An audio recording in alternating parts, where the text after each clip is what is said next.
दोस्तों, नासा को दुनिया की सबसे सुरक्षित स्पेस एजेंसी माना जाता है। वही उनके सर्वर और कंप्यूटर सिस्टम को तो मानो कोई तोड़ ही नहीं सकता, क्योंकि रोजाना दुनिया भर के कई स्पेशलिस्ट इन्हें बचाने में लगे रहते हैं। हालांकि ऐसा नहीं है। एक 15 साल के बच्चे ने केवल अपने मनोरंजन के लिए नासा के सिस्टम्स हैक कर लिए। इतना ही नहीं, नासा को कई दिनों तक इसके चक्कर में अपना काम भी बंद करना पड़ा था। इस घटना के बाद उस बच्चे की जिंदगी पूरी तरह से बदल गई। उसकी जिंदगी में इतने उतार चढ़ाव हुए कि उसको खुद की जान लेनी पड़ी। तो दोस्तों, चलिए जानते हैं एक 15 साल के हैकर की कहानी आज के इस क्लिफलिप एपिसोड में।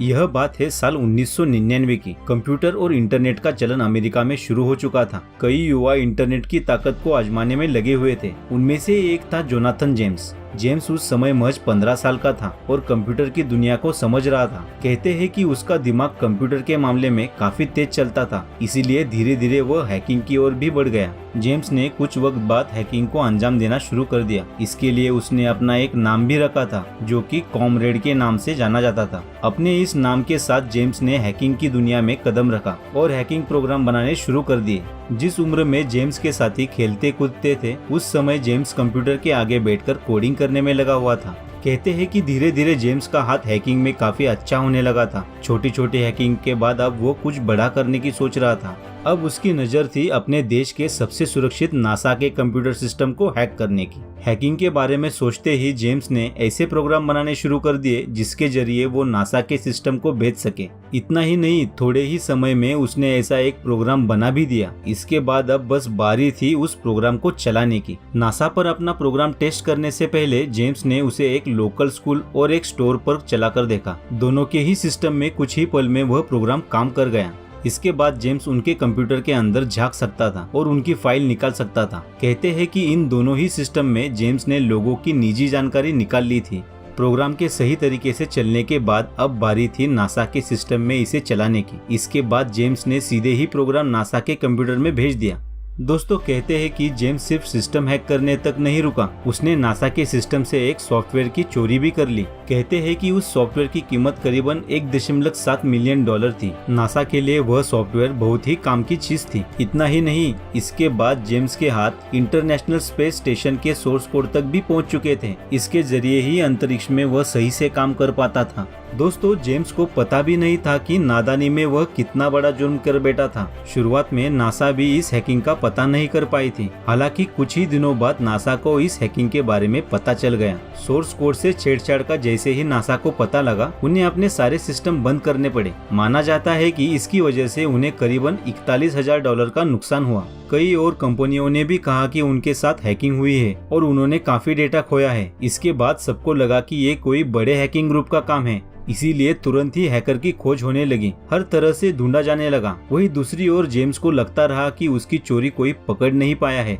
नासा और अमेरिका के डिफेंस डिपार्टमेंट ने हर तरफ से हैकर को खोजने का काम शुरू कर दिया। वह जानते थे कि आज जो नासा तक पहुंच सकता है, वह कल और भी अंदर जा सकता है। इसी डर के वजह से अमेरिका की खुफिया एजेंसीज हैकर को ढूंढने लगी थी। थोड़े ही समय में उन्होंने जेम्स का बनाया हुआ प्रोग्राम अपने सिस्टम में खोज लिया। उन्हें पता चल गया कि आखिर ये किस तरह से काम करता था। इसके बाद उन्होंने उस प्रोग्राम की मदद से ही हैकर को खोजने का काम शुरू किया। थोड़ा ही वक्त लगा नासा को अपने अपराधी को खोजने में। उन्होंने पता लगा लिया कि जेम्स के घर से ही इस प्रोग्राम को नासा पर छोड़ा गया था। अपराधी की लोकेशन पता चलते ही पुलिस उसे गिरफ्तार करने निकल पड़ी। जेम्स को खबर भी नहीं थी कि उसके साथ क्या होने वाला है। अगले ही पल जेम्स के घर पुलिस आ गई और हैकिंग के जुर्म में उसे गिरफ्तार करके ले गई। इससे पहले वो कुछ समझ पाता, उसे सलाखों के पीछे डाल दिया गया था। अगले दिन जेम्स को कोर्ट में पेश किया गया। इतना ही नहीं, हैकिंग करने के जुर्म में जेम्स को 6 महीने की सजा भी मिली। उसकी सजा काफी कम थी, क्योंकि उस समय जेम्स नाबालिग था।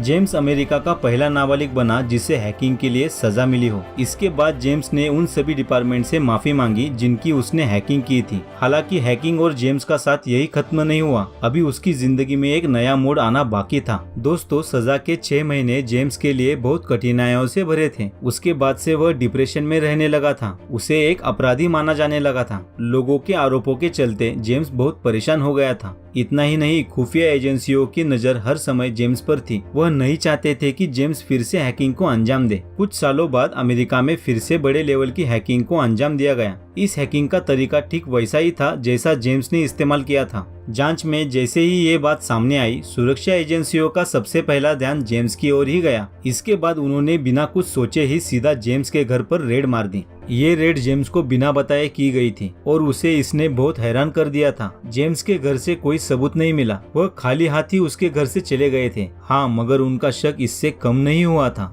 दोस्तों, कहते हैं कि इस रेड के बाद जेम्स घबराया हुआ रहने लगा। उसे लगा कि उसके पुराने जुर्म के कारण इस बार वह बेवजह ही सलाखों के पीछे आ जाएगा। दूसरी ओर एजेंसी वाले भी हर समय जेम्स पर नजर रखे थे। धीरे धीरे जेम्स के अंदर का डर बढ़ने लगा था। वह परेशान रहने लगा था। वो फिर से जेल में नहीं जाना चाहता था। रेड हुए 2 हफ्ते भी नहीं हुए थे कि एक दिन अचानक से खबर आई कि जेम्स ने आत्महत्या कर ली है। उसने अपनी बंदूक से खुद को गोली मार ली थी। इतना ही नहीं, जेम्स ने एक 5 पन्नों का सुसाइड नोट भी लिखा था।